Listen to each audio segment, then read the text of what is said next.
Fake పోస్టులు పెట్టిన వారిని వదిలేసి ఆధారాలతో ఫిర్యాదు చేసిన క్రిషాంక్ ను అరెస్ట్ చేయడం కాంగ్రెస్ ప్రభుత్వ కక్ష సాధింపేనని మాజీ మంత్రి హరీష్ రావు మండిపడ్డారు. ప్రభుత్వ వైఫల్యాలను, అవినీతిని ప్రశ్నించే గొంతుకలను అక్రమ కేసులు, సిట్లతో అణచివేసే కూటోందని ఆయన నిప్పులు చెరిగారు. ఇక రెండో టాపిక్, నాగర్ కర్నూలు జిల్లాలో మొక్కజొన్న అమ్ముకోవటానికి రైతులు తిప్పలు కొనసాగుతున్నాయి. జిల్లా వ్యాప్తంగా మొక్కజొన్న కొనుగోలు కేంద్రాల వద్ద రేయింబవళ్లు రైతులు పడిగాపులు కాస్తూనే ఉన్నారు. మొక్క కొనుగోళ్లలో ముందస్తు ప్రణాళిక లేకపోవడంతో పరిస్థితి గందరగోళంగా మారింది. ఇక టాప్ 4లో మూడో టాపిక్, ఫీజు రియంబర్స్మెంట్ కోసం విద్యార్థి లోకం మరోసారి రోడ్డెక్కింది. వెంటనే పెండింగ్ బకాయిలను విడుదల చేసి విద్యార్థుల భవిష్యత్తును కాపాడాలంటూ దిక్కులు పిక్కటిల్లేలా నినదించారు. ఈ మేరకు ఏఐఎస్ఎఫ్ రాష్ట్ర సమితి ఆధ్వర్యంలో హిమాయత్ నగర్ నుంచి సీఎం రేవంత్ రెడ్డి ఇంటి వరకు పాదయాత్ర చేశారు. ఇక నాలుగో టాపిక్, బెంగాల్ దంగల్ తుది దశకు చేరింది. పశ్చిమ బెంగాల్లో నిన్నటితో ప్రచార పర్వం ముగియగా రేపు రెండో దశ పోలింగ్ కోసం ఈసీ ఏర్పాట్లు పూర్తి చేసింది. మొత్తం 294 శాసనసభ స్థానాలకు గాను 152 చోట్ల తొలి దశలో ఈ నెల 23న పోలింగ్ జరిగింది. మిగిలిన 142 స్థానాల్లో రేపు రెండో దశ పోలింగ్ జరగనుంది. ఇక టాప్ 4 హెడ్లైన్స్ చూద్దాం. రైట్, ఇక టాప్ 1 న్యూస్, ఎక్కడున్నా వదిలేది లేదు. ఐపీఎస్ ఆఫీసర్లకు హరీష్ రావు మాస్ వార్నింగ్, క్రిషాంక్ కు పరామర్శ అంటూ టాప్ 1 న్యూస్. ఇక టాప్ 2, నాగర్ కర్నూలు జిల్లాలో అన్నదాతలకు అగచాట్లు, కొనసాగుతున్న మొక్క రైతుల కష్టాలు అంటూ టాప్ 2 న్యూస్. ఇక టాప్ 3, ఫీజు బకాయిల కోసం విద్యార్థుల దండయాత్ర, సీఎం ఇంటి ముట్టడిని అడ్డుకున్న పోలీసులు అంటూ టాప్ 3 న్యూస్. ఇక టాప్ 4, రేపు బెంగాల్లో రెండో విడత దంగల్, 142 స్థానాలకు పోలింగ్ అయితే జరగనుంది. దానికి సంబంధించి టాప్ 4 న్యూస్.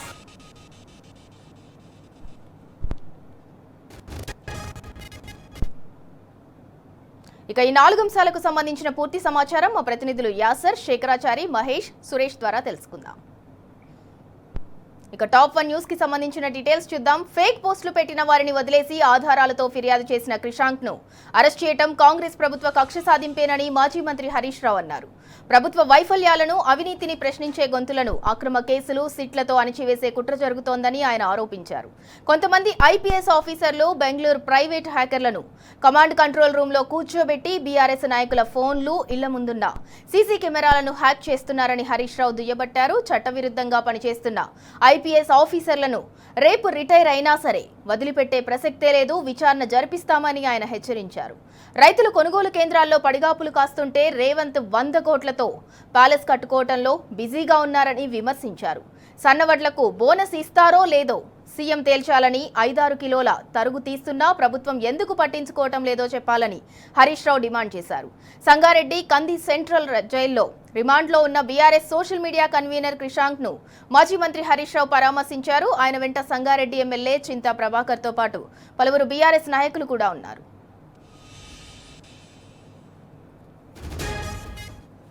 ఇక ఇదే అంశానికి సంబంధించి మరింత సమాచారం మా ప్రతినిధి యాసర్ అందిస్తారు. యాసర్, ఫేక్ పోస్టులు పెట్టిన వారిని వదిలేసి ఆధారాలతో సహా ఫిర్యాదు చేసిన BRS social media convener Krishank ని అయితే అరెస్ట్ చేయడం కక్ష సాధింపే అని మాజీ మంత్రి హరీష్ రావు అయితే మండిపడ్డారు. మరోపక్క క్రిషాంక్ ని కూడా పరామర్శించారు మాజీ మంత్రి హరీష్ రావు గారు. దానికి సంబంధించి పూర్తి డీటెయిల్స్ ఏంటి?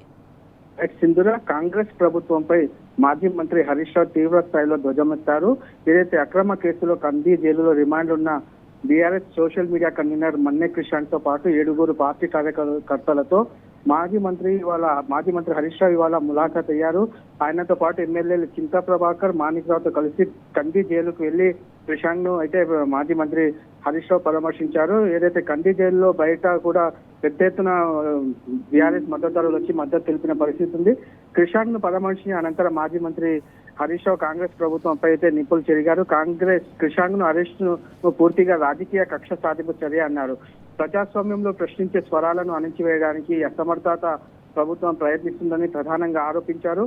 కేవలం ప్రభుత్వాన్ని ప్రశ్నించినందుకు క్రిషాంక్ పై కేసులు నమోదు చేసి అతనితో పాటు మరో 7గురిని అరెస్ట్ చేసి సంగారెడ్డి జైలుకు తరలించారని ప్రధానంగా తప్పుపట్టారు. అసలు తప్పు చేసిన వారిపై చర్యలు తీసుకోవాల్సింది పోయి ఫిర్యాదు చేసిన వారిని అరెస్ట్ చేయడం వెనక రాజకీయ ఒత్తిడి ఉందని ప్రధానంగా హరీష్ రావు విమర్శించారు. ఏదైతే అంగన్వాడీ ఫోన్ల కుంభకోణం కావచ్చు, 10th పేపర్ లీక్ కావచ్చు, హెచ్సియు గచ్చిబౌలి భూములు, సోమ్ డిస్టిలరీస్ వ్యవహారం, మిస్ వరల్డ్ పోటీలో మిస్సింగ్ ల్యాండ్ వివాదం, ఇలా ప్రభుత్వ తప్పులను ఎత్తి చూపినందుకు ఆయనపై వరుసగా కేసులు పెట్టారు.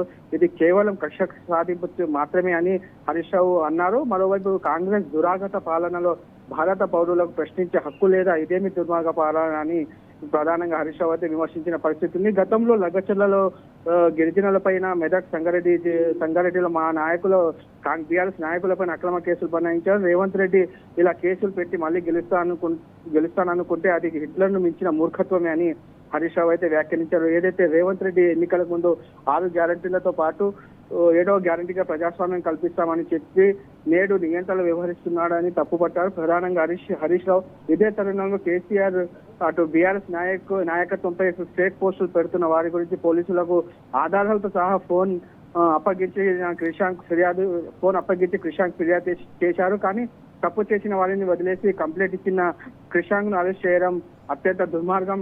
దొంగలను వదిలేసి ఫిర్యాదుదారులను జైల్లో పెడతారని ప్రధానంగా నిలదీశారు. ఇది కేవలం ఒక కేసు కాదని, రాజకీయ ప్రత్యర్థులను ఇబ్బంది పెట్టే ప్రయత్నమని హరీష్ రావు వ్యాఖ్యానించారు. కేవలం బీఆర్ఎస్ నేతలపై విజిలెన్స్, సిఐడి కమిషన్లు, ప్రత్యేక దర్యాప్తు సంస్థలను రాజకీయ ప్రయోజనాల కోసం ఉపయోగిస్తున్నారని, ప్రభుత్వాన్ని ప్రశ్నించే వారిపై అక్రమ కేసులు నమోదు చేసి భయపెట్టే ప్రయత్నం జరుగుతుందని హరీష్ రావు అయితే ఎద్దేవా చేశారు. ప్రజాస్వామ్యంలో విమర్శలు సహజం, కానీ ఈ అసమర్థ కాంగ్రెస్ పాలనలో ఇప్పుడు ప్రశ్నించే కేసులు, అరెస్టులు, జైలుకు శిక్షలు ఎదుర్కోవాల్సిన పరిస్థితి వచ్చిందని మండిపడ్డారు. ఏదైతే క్రిషాంక్ పై నాన్ బెయిలబుల్ సెక్షన్ పెట్టారని హరీష్ రావు అయితే ఈ కాంగ్రెస్ ప్రభుత్వంపై తీవ్ర స్థాయిలో మరోపక్క రాష్ట్రంలో ఉన్న ఐఏఎస్ ఆఫీసర్స్ కావచ్చు, ఐపీఎస్ ఆఫీసర్స్ కావచ్చు, వాళ్ళు వ్యవహరిస్తున్న తీరును కూడా ఎండగట్టారు మాజీ మంత్రి హరీష్ రావు గారు. దానికి సంబంధించి డీటెయిల్స్ ఏంటి? అటు అంతేకాకుండా ప్రభుత్వంపై, అధికార యంత్రాంగంపై హరీష్ రావు గిట చాలా అత్యుత్సాహం ప్రదర్శించిన పోలీసు ఉన్నతాధికారులపై హరీష్ రావు గట్టిగా హెచ్చరించారు. పోలీసు అధికారులు చట్టానికి లోబడి పనిచేయాలని సూచించారు. ప్రధానంగా మళ్ళీ 2.5 సంవత్సరాల్లో మళ్ళీ బీఆర్ఎస్ ప్రభుత్వం రావడం ఖాయమని హరీష్ రావు అయితే ధీమా వ్యక్తం చేశారు. అప్పుడు ఉన్నతాధికారులు ఏదైతే తప్పుడు కేసులు పెట్టి ప్రభుత్వాన్ని సహకరిస్తున్న పోలీసులు చట్టం చేతిలోకి తీసుకొని ప్రభుత్వాన్ని సహకరిస్తున్న పోలీసులు వదిలిపెట్టే ప్రసక్తే లేదని సూటిగా అయితే హరీష్ రావు హెచ్చరించారు. ఒకవేళ రిటైర్మెంట్ అయినా కూడా ఎవరైతే ఇప్పుడు ఎక్కువ ఉత్సాహపడుతున్న వారిని వదిలిపెట్టబోమని పోలీసులకు వీట సూచించారు. చట్టానికి తగ్గట్లు పనిచేయాలన్నారు. చట్టాన్ని అతిక్రమిస్తే రాబోయే రోజుల్లో మూల్యం చెల్లించక తప్పదని ఇండైరెక్ట్ గా హరీష్ రావు అయితే వాణిగించారు. చట్టాన్ని కాపాడాల్సిన పోలీసులు చట్టాన్ని చేతుల్లోకి తీసుకోవడం మంచిది కాదన్నారు. మరికొంతమంది అధికారులు ఫోన్ హ్యాక్ చేస్తున్నారని, ఇళ్ల ముందున్న సీసీ కెమెరాలు నిఘా పెడుతున్నారని వ్యాఖ్యలు చేశారు. తమ వద్ద అన్ని ఆధారాలు ఉన్నాయని, అవసరమైతే భవిష్యత్తులో అన్ని బయట పెడతామని హరీష్ రావు అయితే ఇప్పటికే హెచ్చరించారు. మరోవైపు ఈ ముఖ్యమంత్రి కేవలం ప్యారిస్ కే పరిమితమయ్యారని ప్రధానంగా హరీష్ రావు అయితే తప్పుపెట్టారు. ఏదైతే 430 హామీలు, 6 గ్యారెంటీలు అమలు చేసేదాకా ఈ ప్రభుత్వాన్ని వదిలిపెట్టే ప్రశ్న లేదని హరీష్ రావు అయితే తేల్చి చెప్పారు. మరోవైపు రాష్ట్ర వ్యాప్తంగా కొనుగోలు కేంద్రాల్లో రైతులు తీవ్ర ఇబ్బందులు పడుతున్నారు. సరైన కొనుగోలు లేక రైతులు నష్టాల్లో ఉన్నారని, కొనుగోలు కేంద్రాలు రోజుల తరబడి రైతులు వేచి చూడాల్సిన పరిస్థితి వచ్చింది. ప్రభుత్వం సరైన ఏర్పాటు చేయలేకపోతుందని ప్రధానంగా ఓవైపు విమర్శించారు. మరోవైపు వడ్ల కొనుగోలు కేంద్రాలు సరిగా ఏర్పాటు చేయకపోవడం వల్ల రైతులు ఎండలో నిలబడి పంట అమ్ముకునేందుకు ఇబ్బందులు పడుతున్నారు. కొన్ని చోట్ల ధాన్యం కొనుగోలు సమయంలో తరుగు పేరుతో రైతులను అదనంగా ధాన్యం తీసుకుంటారని ఆరోపించారు. ప్రభుత్వం ప్రకటించిన బోనస్ కూడా రైతులకు అందడం లేదని, హామీ కేవలం ప్రకటనకి పరిమితమని తప్పుపట్టారు. మొత్తంగా చూస్తే ఈ క్రిషాంక్ అరెస్టు వ్యవహారం ఇప్పుడు కేవలం న్యాయపరమైన అంశమే కాకుండా రాజకీయంగా పెద్ద చర్చకు దారితీస్తుంది.